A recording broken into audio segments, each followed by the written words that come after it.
Faqalatil malaikatu, maka malaikat bertanya pada Allah Subhanahu wa taala, "Rabbana hal khalaqta khalqan asyaddu minal jibal?" Ya Allah, apakah Engkau telah menciptakan satu yang lebih kuat, lebih kokoh dibandingkan dengan gunung-gunung?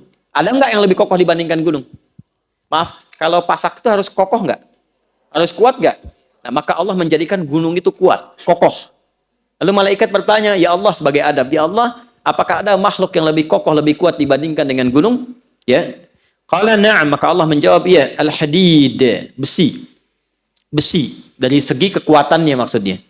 Kemudian faqalatil malaikah, malaikat bertanya lagi, "Rabbana la khalaqta khalqan asyadda minal hadid?" Ya Allah, apakah Engkau pernah mencipta satu yang lebih kuat dibandingkan dengan besi? Qala na'am, ya, an-nar, api. Baik ya, api lebih kuat dibandingkan dengan apa? Besi. Teruskan, nanti ada sesuatu yang penting. Rabbana, diteruskan lagi. Rabbana hal khalaqta khalqan asyaddu minan nar? Ya Allah, apakah Engkau mencipta juga yang lebih kuat dibandingkan dengan api? Qala na'am, ya, al-ma, aku ciptakan air. Makanya api kalah oleh apa? Air. Jadi kalau sedang ada tersengat panas, disiram pakai apa? Air. Kalau ada yang kepanasan, maka diteduhkan dengan apa? Air. Apa yang tercipta dari api? Setan. Termasuk jin. Kan? Maka orang-orang yang terprovokasi oleh jin, oleh setan, sehingga keluar amarah seperti api, wajahnya memerah, kata-katanya kotor seperti api, menyambar-nyambar, tangannya bereaksi seperti api, menyambar-nyambar, panas, melukai, menghantam. Ya, yang seperti, mohon maaf, dilukiskan di Quran surah ke-15 ayat 27. Wal janna khalaqnahu min naris min qablu min naris samum. Para jin kami ciptakan dari api yang menyambar-nyambar. Jadi kalau ada orang terprovokasi oleh was-was syaitan, alladzi yuwaswisu fi sudurin nas, terprovokasi sampai berubah wajahnya memerah seperti api, merah. Ya, keluar kata-kata yang kotor, menyambar-nyambar, tangan, kaki bereaksi dan sebagainya, maka padamkan dengan air. Tenangkan dulu, posisikan. Api itu kan kalau ditundukkan, kalau kita turunkan posisinya, diturunkan, api yang besar tuh, bawahnya kemudian kita korek-korek jadi turun kan? Ya kan? Makanya kalau berdiri kata Nabi duduk dulu. Kalau sedang marah dan keluar, duduk dulu. Supaya dengan posisi rendah itu lebih tenang. Jelas? Kalau enggak rebahan dulu. Kayak turun dulu, turun. Kalau masih terbawa, setan masih provokasi, maka padamkan dengan air. Wudu. Wudu. Sholat 2 rakaat. Supaya tenang. Karena sholat itu menyatukan semua bentuk zikir. Doa ada di situ, istighfar ada di situ, tawakal ada di situ, sehingga ketika turun sujud lebih tenang keadaan dirinya, lebih tenang untuk mencerna. Itu yang salah satunya kita bisa ambil dari manfaat hadis ini. Teruskan. Ya Rabbana, Rabbana hal khalaqta khalqan asyaddu minal ma? Ya Allah, ada enggak yang lebih kuat dibandingkan dengan air? Qala na'am, Allah menjawab, ya, al-hawa, udara. Ya, udara. Kemudian faqalu, malaikat bertanya lagi, Rabbana hal khalaqta khalqan asyaddu minal hawa? Ada enggak yang lebih kuat dibandingkan dengan udara? Ya. Qala na'am, ya. Nah, ini yang ingin saya katakan. Perhatikan baik-baik. Ini mahal sekali. Ini rahasia kedua yang ingin kita bagi. Kalau sudah dapat, coba tekuni amalannya. Maka biasanya kalau ada sesuatu yang dahsyat, itu pahala dan keberkahannya nggak biasa. Ya. Na'am, ya. Ibnu Adam, jika ada anak cucu Adam, yatasaddaqu biyaminihi fayakhfa dzalika an syamalihi. Jika ada anak cucu Adam yang bersedekah dengan tangan kanannya dan tangan kirinya tidak mengetahuinya, maka itu nilainya di sisi Allah lebih tinggi, lebih kuat, lebih dahsyat dibandingkan dengan udara, dibandingkan dengan air, dibandingkan dengan api, dibandingkan dengan besi, dibandingkan dengan gunung-gunung yang menjadi pasak dari bumi. Saking tingginya nilai sedekah itu. Ya, tangan kanannya bersedekah, tangan kirinya tidak tahu bahwa dia bersedekah. Ini kiasan. Jadi sedekahnya bukan begini, bukan. Jangan tahu ya. Bukan. Ini kiasan, gambaran. Seperti tangan di atas lebih baik daripada tangan di... Ingat ya, kalau ngaji bahasa Arab nanti 85% dari bahasa Nabi itu bahasa majaz, kiasan. Karena Nabi orang paling fasih bahasa Arab. Orang Arab tuh kalau sudah fasih, kata-katanya balaghah. Al-yadu yumna khairim la yadis sufla. Ya, tangan yang kanan digunakan pada fungsi yang baik dibandingkan dengan yang kiri. Kemudian al-yadul ulya khairum minal yadil sufla. Tangan yang di atas lebih baik daripada tangan di bawah. Ini kiasan, maksudnya memberi lebih baik daripada Minta, bukan mintanya begini. Di atas bukan. Nah, yang dimaksud tangan kanan memberi, tangan kiri itu tidak melihat, maksudnya menghindari ria. Menghindari apa? Ria. Ya, memberi tidak harus banyak orang tahu. Nyumbang tiba-tiba udah jadi hamba Allah gitu kan. Nah, itu lebih baik. Memberi terbuka pun nggak apa-apa. Siapa yang mau bersedekah untuk masjid saya 100 juta, boleh-boleh saja, asal bisa mengendalikan perasaan dirinya. Ya, saya Pak, 100 miliar. Oh, Masya Allah Pak, tapi tolong buatkan spanduk dari Sabang sampai Merauke. Saya itu. Fotonya yang besar gitu.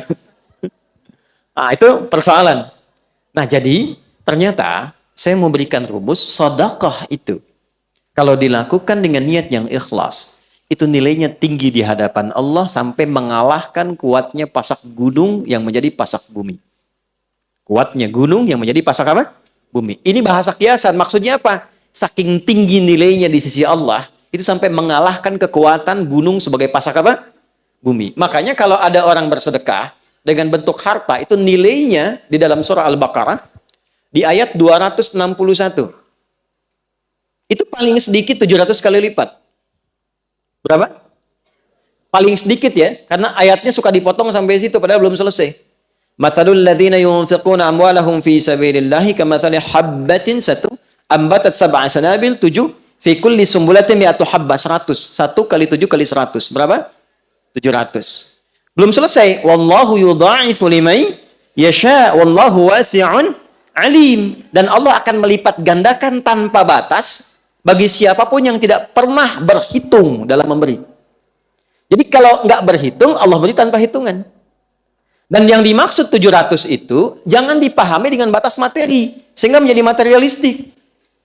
Jangan pahami begini, kalau saya sedekah misalnya 100 rupiah, maka kalikan 700, saya akan dapat balasan 70.000. Maka di hari ini saya akan mendapatkan 70.000 dari Allah. Tidak begitu. Bentuknya bisa macam-macam. Ini yang dimaksud pahala, dimaksud akhirat. Yang dimaksud akhirat. Anda ngaji Quran, satu hurufnya berapa? 10. Sholat dikerjakan, selesai, dapat 10. Tapi sedekah, begitu dilakukan, 700 kali lipat. Jarak satu keduanya 500 tahun. Dua ketiga 500 tahun. Tiga keempat 500 tahun. Itu tinggi. Kalau sholat, yang tidak punya harta pun sholat. Ngaji, siapapun bisa ngaji. Tapi bisa mengeluarkan apa yang dimiliki dari titipan harta, itu nggak mudah. Karena itu begitu keluar dan dilakukan karena Allah, apresiasinya tinggi. Kalau urusan dunia, balik dengan urusan dunianya, itu berkahnya saja. Bentuknya tidak harus dalam bentuk uang. Bisa jadi Anda dapat proyek nilainya ya 700 kali lipat. Bisa jadi Anda tidak sakit, terjaga dari sakit yang nilainya demikian. Bisa jadi. Tapi yang dimaksud di sini pahalanya. Jelas? Nah, jadi ketika berbicara tentang gunung, dalam hadis ditambahkan di tafsir ini, tafsirnya Ruhul Ma'ani, karya Syekh Al-Alusi. Ruhul Ma'ani. Ya. Jadi ditambahkan di hadis ini, saking pentingnya pasak gunung itu untuk menyentuh akal kita. Gunung sebagai pasak bumi. Kalau engkau sudah sadar. Sekarang maaf ya, maaf. Sudah dibuktikan secara ilmiah. Benar kebenarannya. Para ilmuwan sudah berbicara. Dan ternyata Quran jauh-jauh hari sudah menyatakan.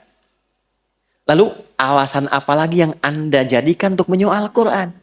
Para ilmuwan yang lebih pintar daripada Anda sudah membuktikan firman Allah. Anda masih menyoalnya. Akal Anda ada di mana gitu. Itu maksudnya.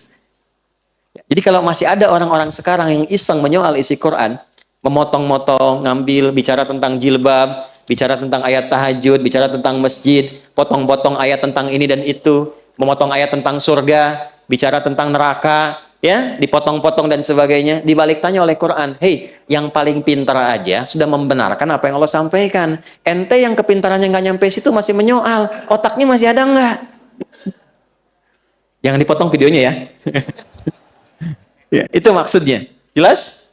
Jadi kenapa Anda mesti berdebat pada yang tidak penting, yang Anda pun nggak paham. Yang paling aneh itu sudah nggak pada paham, didebatkan.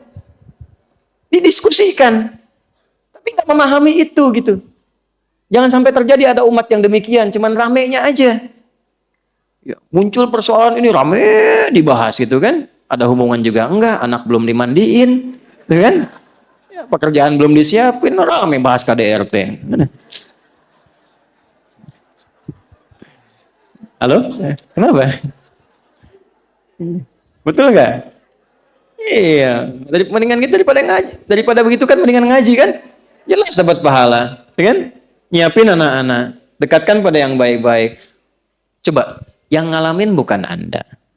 Tuh kan? Anda bahas gak jadi solusi. Anda kasih masukan gak nyampe, gak didengar. Ngapain capek-capek membicarakan yang bukan bagian Anda? Dapat apa? Update Ustaz. Jelas gak? Paham ya?